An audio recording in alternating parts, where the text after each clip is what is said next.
Chuka stood in the middle of Amarachi's showroom, holding a velvet box and a nervous smile. The ring sparkled, but not half as much as Amarachi's eyes when she saw it. Her hands flew to her mouth, a scream escaped, and she ran into his arms. "Yes!" she cried, laughter mixing with tears. Customers clapped. Staff cheered. Amarachi, the fierce, beautiful designer who lived by her rules, had said yes to the city's most eligible real estate mogul. Felt like a dream, too grand, too sweet, too perfect to be real. That night, they danced on her balcony under the stars. Amarachi wore nothing but his shirt and bare feet, her fingers playing with the curls on his chest as he kissed her neck and whispered about their future. "We'll do the traditional in a month," Chuka said.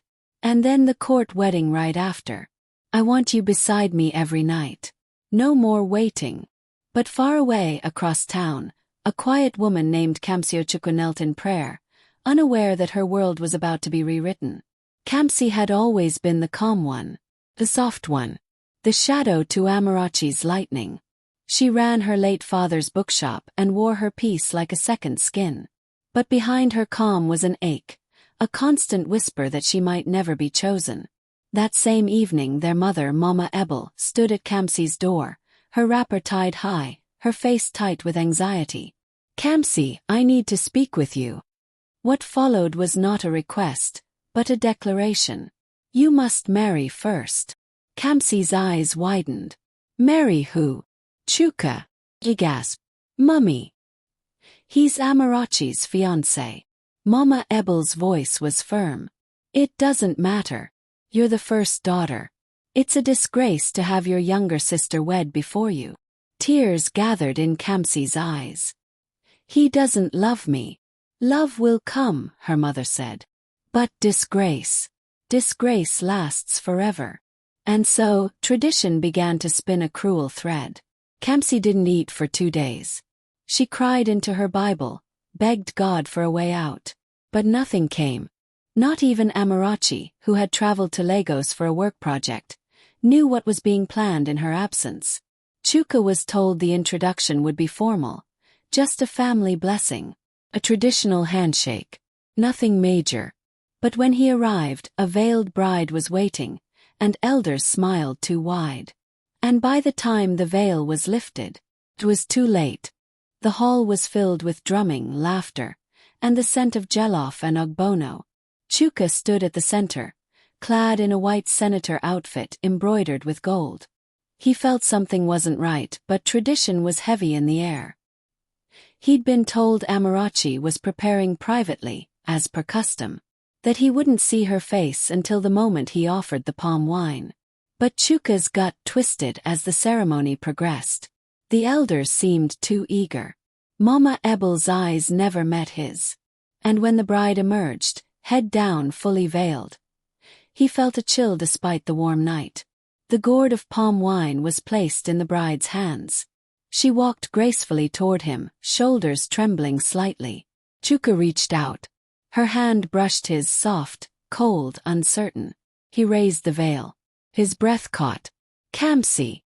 The crowd erupted in ululation, covering the stunned silence that fell between them. Kamsi's eyes were already filled with tears. Chuka took a step back. "Where's Amarachi?" The elders clapped louder. Mama Ebel stepped forward. "This is our blessing, Chuka. Amarachi is still young. Kamsi is your rightful wife. Our tradition." "I don't give a damn about your tradition," he snapped. But the damage had already been done. Elders had witnessed. Wine had been shared. Dowry exchanged. Backing out now would disgrace both families. Kamsi stood still, a statue in gold, watching her new husband walk out of the hall without looking back. Back home, Amarachi was on a hotel rooftop in Lagos, sipping wine, smiling at a text Chuka had sent hours before. "I can't wait to see you in white, baby. Just a few more days." She had no idea that someone else had just worn white for him. Kamsi was ushered into her new room in Chuka's mansion that night. It was Amarachi's dream home, built for her, decorated with her favorite colors. But now, it belonged to the sister she never imagined would live in her place. Kamsi sat on the edge of the bed, the silence loud. The door creaked open. Chuka stepped in, eyes burning. I don't know what games your mother played, but this, he gestured around angrily, is not a marriage. I know, Kamsi said softly. Don't expect anything from me. Not love. Not conversation. Not a future. Kamsi didn't reply. Her heart already knew this would be a life of presence without affection. But love is strange. And sometimes what is planted in silence grows into something wild. When Amarachi returned from Lagos, she expected fireworks. Instead, she returned to whispers, unread messages, and a compound full of servants who couldn't meet her eyes. She walked into the house, suitcase dragging behind her, and froze. Kamsi sat on the living room couch, dressed in a wrapper and blouse, her hair in an elegant village-style knot, sipping tea. Like a woman who belonged. Amarachi's voice cut the air. What are you doing here? Kamsi stood slowly, the cup trembling in her hand. Amara! Don't you dare shorten my name. Chuka emerged from the hallway, shirtless, towel over his shoulder, rubbing his hair dry. When he saw Amarachi, he froze. Time stopped. The silence between them was louder than any fight. Chuka, tell me this is a joke, Amarachi said, voice cracking. Chuka stared at her. They tricked me. And you went along with it, she screamed. You married her. It wasn't my choice. But you still married her. Kamsi stepped forward. Amarachi, please.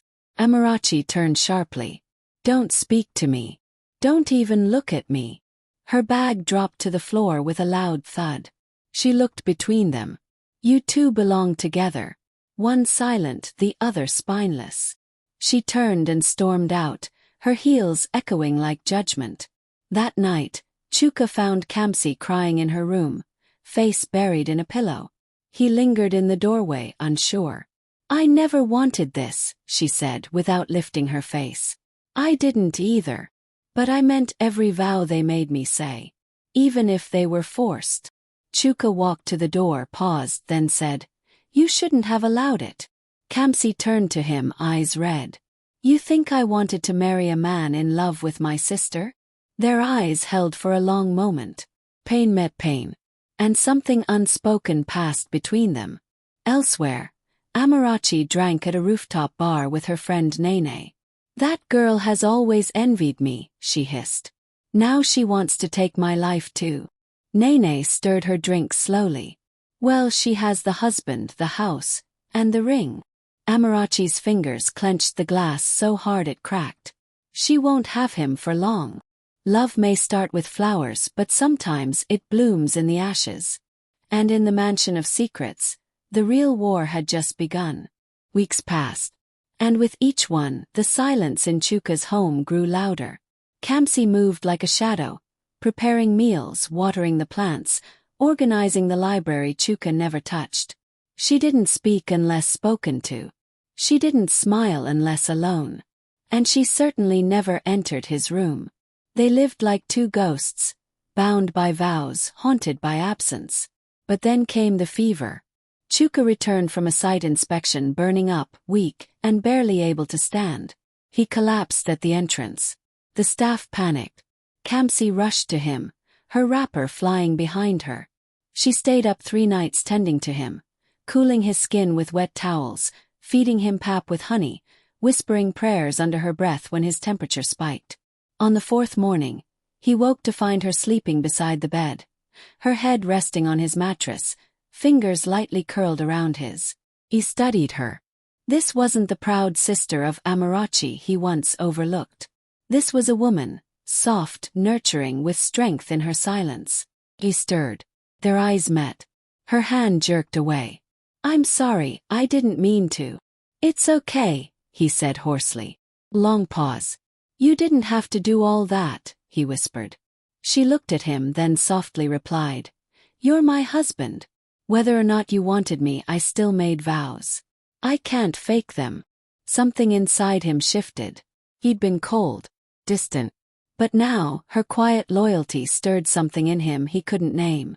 That evening, as he sat by the window sipping tea, she came in with a bowl of okra soup and fufu. He smiled faintly. "You even remembered my favorite." "I listen," she said. He reached for the spoon, then paused. "Would you feed me?" She blinked, surprised. But she sat, gooped a bit, blew it softly, brought it to his lips. And for the first time he looked at her, truly looked. Not as Amarachi's sister, but as a woman. Meanwhile, Amarachi watched from afar. She hadn't spoken to Chuka in days. He hadn't responded to her messages. But her sources whispered that Kamsi was taking care of him. Jealousy burned like kerosene in her chest. "He's forgetting," she hissed to Nene over wine. "No, he's healing," Nene said quietly. "And you're losing." "I won't lose," Amarachi snapped. Not to her. That night, in the house on the hill, Kamsi turned to leave Chuka's room. He called out, "Stay. Just a little longer." She did. And though they did not touch, their hearts did. The weather turned cool. Harmattan arrived, dusting the Enugu skyline with dry winds and golden haze. In the mansion, change came too, not with thunder, but in glances that lingered longer and silences that felt softer. Chuka found himself watching Kamsi from doorways. How she hummed quietly while arranging fresh flowers in vases. How she bit her lower lip when reading in the library. How her wrapper hugged her curves when she leaned over the garden's basin to wash herbs. He began coming home early. One night, as she reached for the light switch, their hands touched.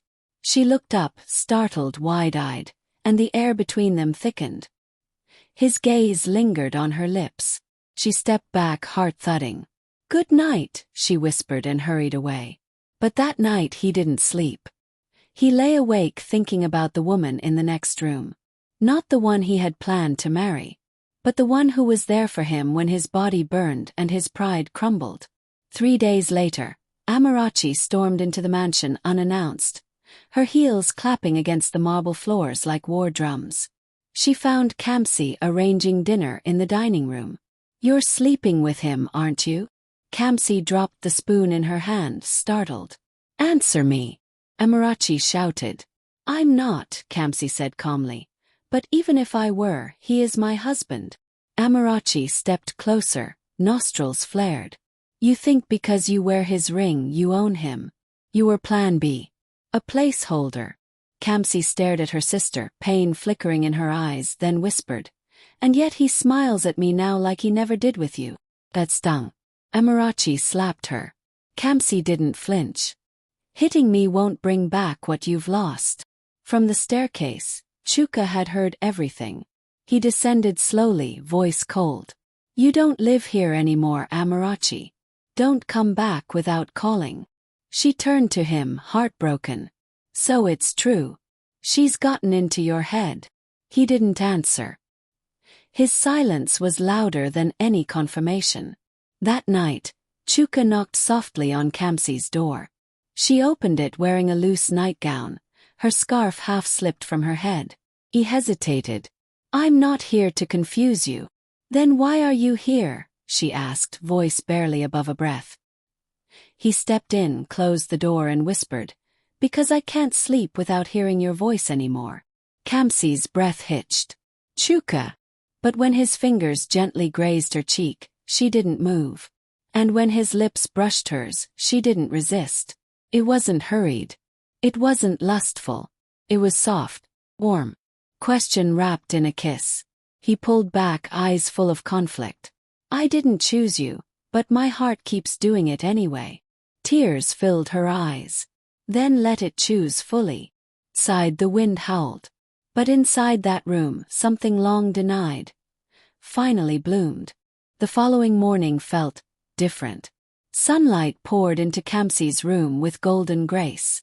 She sat up slowly, sheets drawn to her chest, the scent of Chuka still on her skin. For the first time since the wedding, she didn't feel like a mistake. She felt chosen, wanted, in. Downstairs, the staff moved differently too. There was a subtle shift in energy, whispers floating like dust in the air. "Did you hear? She slept in his room." Not just a wife anymore. But what Kamsi didn't know was that Amarachi had been watching. Again. Through the driver she once bribed, she knew everything. Chuka's visits to Kamsi's room, the kiss in the hallway, the way Kamsi had slowly bloomed into her place. So Amarachi did what broken hearts often do. She set fire to peace. That afternoon, she arrived at Chuka's office, wearing a fitted red dress and tears painted across her cheeks like war paint. "I'm pregnant." Chuka stared at her, stunned. "What?" "I didn't want to tell you this way," she whispered. "But it happened before the wedding. The night you proposed. I didn't think it took. But it did." His heart slammed against his chest. "Why now?" he asked. "Because I see you slipping away from me. And I couldn't stay silent anymore." He looked away. "I need time to think." "Of course," she said, standing. "But know this, whether or not you believe me, this baby is yours." That night, Chuka didn't come home. Kamsi sat on the balcony waiting, her hair tied up, her eyes red from the wind. She didn't call, didn't beg. She had learned that love must come back on its own. Or not at all. At midnight he finally returned. She stood at the staircase, arms crossed. "She came to see you, didn't she?" Kamsi asked. He nodded. "And you're confused again?" He didn't answer. She smiled weakly, voice trembling. "You gave me your heart last night. If you're going to take it back today, at least give me the dignity of knowing." He walked up to her slowly, then held her face. "I don't know what's true anymore," he admitted. "But I do know what's real. And last night, you were real." She held his hand. "Then fight for me." The next morning a test was done. Private. Discreet. 3 days later the results arrived. Amarachi was not pregnant. But the storm had already done damage. Chuka handed her the envelope in silence. Amarachi's face crumbled as she read the words. "You lied to keep him," Kamsi asked from the doorway. Amarachi looked at her, eyes burning. "You stole everything from me." "No. You gave it all away chasing the part of him that only wanted to be admired." Later that night, Kamsi lay in Chuka's arms, her back to his chest, his fingers tracing silent promises on her skin. "She'll never stop, you know," she whispered. "I don't care," he replied, voice thick. "I just want peace. And me. You are peace." She turned to face him, pressing her forehead to his. And in the darkness, their hearts beat in quiet sync. But even peace has a price. And the past was not done collecting. Amarachi disappeared for 2 weeks. No calls, no text. Not even Nene knew where she went.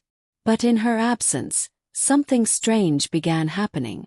Anonymous gossip blogs started publishing headlines. Billionaire marries sister to fiancé in secret Igbo ceremony. Interior designer Amarachi E. dumped for sister by real estate tycoon. Did the bride swap herself? Photos of Kamsi emerged. Her quietly serving drinks at a charity event, shopping for groceries, even one of her and Chuka holding hands while entering a church. Nothing scandalous. Just public enough to sting. First, Chuka tried to ignore it. But when investors began pulling from a new estate project and his PR team flooded his phone, he realized something darker was at play. One afternoon, a package was delivered to the mansion addressed to Kamsi. Inside were shredded pictures of her and Chuka, mixed with old love letters Amarachi had once written to him. On top of it was a single note. "You'll always be my shadow." Kamsi didn't cry. She simply folded the note, walked to the backyard, and lit it on fire. But that night she couldn't sleep. The weight of being second best, even now, pressed against her lungs like a curse. He turned to Chuka. "Do you regret it?" He looked at her, startled. "Regret what?" "Marrying me." His silence was brief but sharp. "I regret not seeing you sooner," he said at last. "And I regret that the woman I was once obsessed with is the one trying to destroy everything I'm trying to build with you." She exhaled. "Then let's leave. Start somewhere else. Somewhere she can't reach." But life in Nigeria wasn't a fairy tale.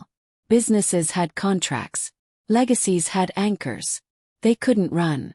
So they braced themselves. Then Amarachi returned. And this time she came armed. She filed a lawsuit, accusing Chuka of fraud and defamation, claiming he lied about their engagement and used her company's name to promote his projects. She even claimed Kamsi had plotted the marriage switch from the beginning. Chuka's lawyers laughed, until a former staff member from Amarachi's boutique backed the story. Suddenly it wasn't just noise. It was scandal. Kamsi sat beside him at the lawyer's office, hands in her lap. "If this gets worse," Chuka said quietly, "I'll take the fall. I'll say I manipulated you. You'll be free." She looked at him, tears threatening. "You don't get to save me. We fight this together." But before the case could go to court, something unexpected happened. Amarachi collapsed during a live interview. Stress, pills, too much wine, too little rest. She was rushed to the hospital. And as the nation watched, the woman who once burned with fire was now hooked to a ventilator. Kamsi visited her alone. She sat by the bed watching her sister sleep, so still, so pale. "I never wanted your life, Amarachi," she whispered. "I just wanted to be enough in mine." She reached for her sister's hand, held it gently. "Come back. We're not done healing yet." A tear slipped down Amarachi's cheek, even in unconsciousness. In that moment Kamsi realized. Winning had never been the goal. Peace was. 3 weeks later Amarachi was discharged. The media buzz had quieted, the lawsuit was dropped. On compassionate grounds, her lawyer said, and the mansion finally knew rest again. Kamsi didn't ask why. She didn't visit. She didn't gloat. She simply went back to her garden, planting new seeds beside the basil and scent leaf, bitter leaf this time. A reminder that some healing requires taste before sweetness. Chuka stood behind her, arms folded, watching. "She's leaving for Ghana," he said. "Her father's cousin has a clinic there. She wants to start fresh." Kamsi wiped her hands with a towel. "Good. That country could use less drama." Chuka chuckled. Then quietly, "You've changed." She turned to him. "So have you." He stepped forward. "But I'm still the man who married your sister by mistake." "You didn't marry me by mistake," Kamsi replied. "You loved her. But you chose me." Chuka lowered his voice. "I want to choose you every day now. Not out of guilt, but because I've never felt peace like I feel with you." He reached into his pocket and pulled out a new velvet box. Kamsi's breath caught. "I know we're already married. But this time, I want to propose without shame. Without veils. Without anyone else's voice between us." She opened the box. Inside was a gold ring shaped like a leaf, delicate and beautiful, just like her. "Will you marry me again, Kamsi? This time for love." Tears filled her eyes, but her smile lit up the garden. "Yes," she whispered. 1,000 times yes."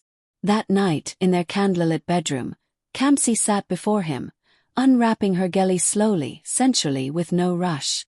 Chuka sat on the edge of the bed, watching her every movement. When she stepped out of her gown, she stood before him, not as the sister of the woman he once loved, but as his wife, his desire, his beginning. He rose, took her in his arms and whispered against her neck, This is the love I never knew I needed." And when they finally made love, it wasn't rushed, desperate, or uncertain. It was the kind of intimacy that came with earned trust. With slow touches. With lips that remembered pain but kissed anyway. In the end, Kamsi wasn't the second wife. She was the right one, discovered only after life peeled back pride, deception, and vanity. And Amarachi, she started over. But deep down she carried one truth. She lost not because Kamsi was more beautiful, but because Kamsi was more loved.